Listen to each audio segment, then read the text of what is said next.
من الشيطان الرجيم. بسم الله الرحمن الرحيم. اهدنا الصراط المستقيم صراط الذين أنعمت عليهم غير المغضوب عليهم ولا الضالين. صدق الله العظيم.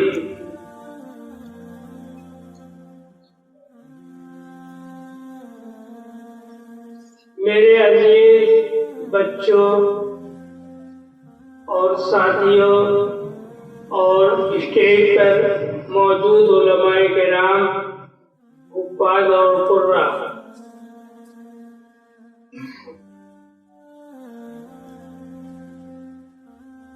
میں تقریر، خطابت اور وعظ کہنے والا آدمی نہیں ہوں. میں وعظ اور نصیحت کا خود محتاج ہوں.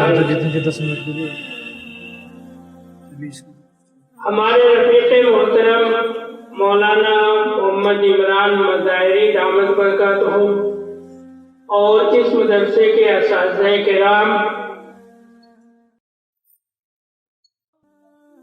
ان کے کہنے سے، ان کے حکم پر میں آپ حضرات کے روبرو ہو گیا ہوں.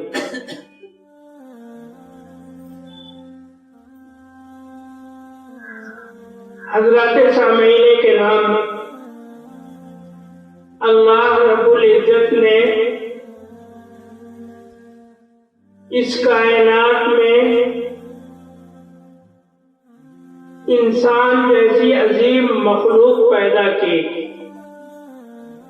اور قرآن پاک میں اللہ تعالیٰ نے ارشاد فرمایا لَقَدْ خَلَقْنَا الْإِنسَانَ فِي أَحْسَنِ تَقْوِيمٍ، کہ اس دنیا کی، اس پورے عالم کی، اس کائنات کی تمام مخلوقات میں سب سے حسین، سب سے جمیل اور سب سے زیادہ خوبصورت انسان ہے. انسان کو اللہ تعالیٰ نے یہ خوبصورتی، یہ حسن، یہ جمال، یہ عزت اور کرامت کیوں عطا کی ہے؟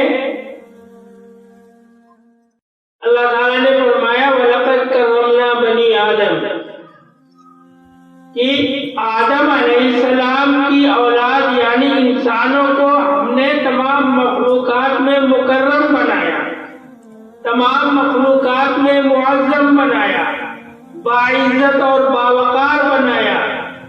تو انسانوں کی اس عزت، اس تقریب، اس وقار اور اس احترام کی وجہ کیا ہے؟ اللہ تعالیٰ نے قرآن کریم میں دوسری جگہ فرمایا کہ انسانوں کو ہم نے جو عزت دی ہے، جو تقریب دی ہے اور اس کا جو اعزاز کیا ہے، اس کو عزت و افتخار کی جو بلندیاں عطا کی ہیں، وہ علم کی بنیاد پر. اللہ تعالیٰ نے ان تمام مخلوقات کے مقابلے میں انسان کو ایسی مخلوق بنایا جس کے پاس علم کی دولت ہے، جو علم کی وجہ سے اللہ کے احکامات کو پہچان جاتی ہے اور اللہ تعالیٰ نے جن چیزوں کے کرنے کا حکم دیا ہے اس کو سمجھتی ہے. اور یہ انسان مخلوق اللہ تعالیٰ نے جن چیزوں سے منع کر دیا ہے، جن چیزوں کے کرنے سے روک دیا ہے، انسان علم کی بنیاد پر، انسان اپنی فہم کی بنیاد پر، اللہ کی دی ہوئی علم کی بنیاد، اللہ کے دیے ہوئے علم کی بنیاد پر انسان اللہ کے اوامر پہ عمل کرتا ہے، اللہ کی منہیات سے رکتا ہے. دوسری جگہ اللہ تعالیٰ نے ارشاد فرمایا وَمَا خَلَقْتُ الْجِنَّ وَالْإِنسَ إِلَّا لِيَعْبُدُونَ، کہ انسانوں کی جو پیدائش ہوئی ہے، اللہ تعالیٰ نے انسانوں کو جو دنیا میں بھیجا ہے، اس کا مقصد صرف یہ ہے کہ اللہ تعالیٰ کو معبود مان کر اس کی عبادت کی جائے. اللہ کی عبادت کا مطلب صرف یہ نہیں ہے کہ نماز پڑھی جائے، روزہ صدقہ اور خیرات اور زکات دی جائے، عبادت کا مطلب یہ نہیں ہوتا۔ عبادت کا مطلب یہ ہے کہ زندگی کے تمام مراحل میں، زندگی کے ہر گوشے میں اللہ تعالیٰ کے جو احکامات ہیں ان کو پورا کیا جائے۔ ایک انسان اپنے گھر میں موجود ہے، اگر وہ کسی کا بیٹا ہے تو اسے یہ احساس ہونا چاہیے کہ بیٹا ہو کر اللہ تعالیٰ کے کیا احکامات ہیں۔ اگر وہ باپ ہے تو اسے یہ سوچنا پڑے گا کہ باپ کے کیا حقوق ہوتے ہیں۔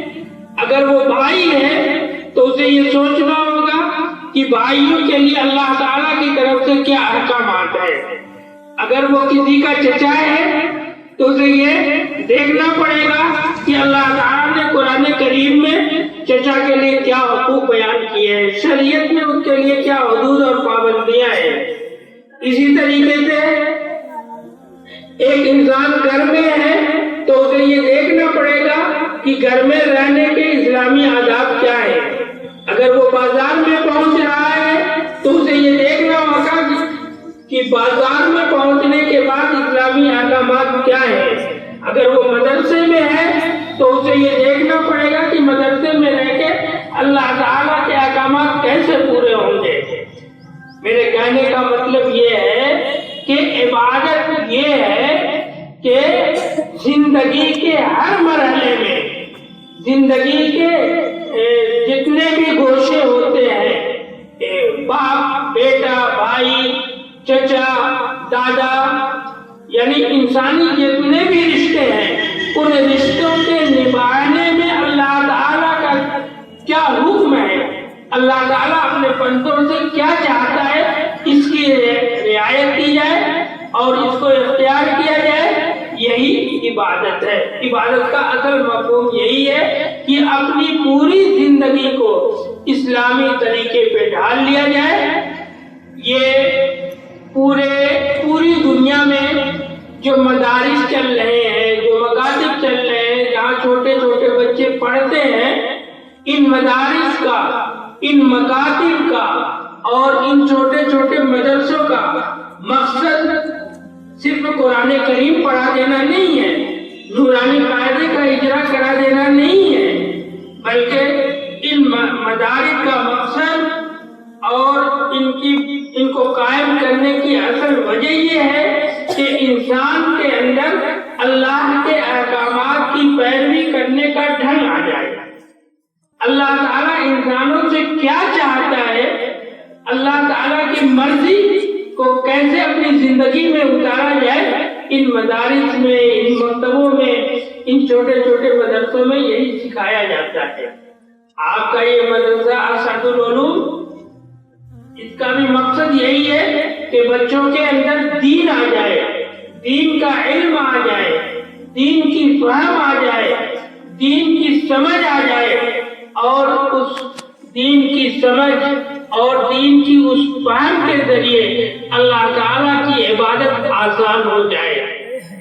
میں کوئی لمبی چوڑی تقریر کرنے والا آدمی نہیں ہوں، میں صرف یہ دعا کرتا ہوں کہ اللہ تعالیٰ اس مدرسے کو قیامت تک قائم رکھیں اور اس میں پڑھنے والے بچوں کو دین کی صحیح سمجھ عطا فرمائے۔ یہاں کے ذمہ دار اور حضرات اساتذہ کرام کو اخلاص کی دولت نصیب کرے۔ جو بچے یہاں پڑھتے ہیں اللہ تعالیٰ انہیں دین کا خادم بنائے اور ان کے ذریعے ملک کی، قوم کی، ملت کی خدمات انجام پائے، یہ میری دلی دعا ہے۔ وآخر دعوانا ان الحمد للہ رب العالمین۔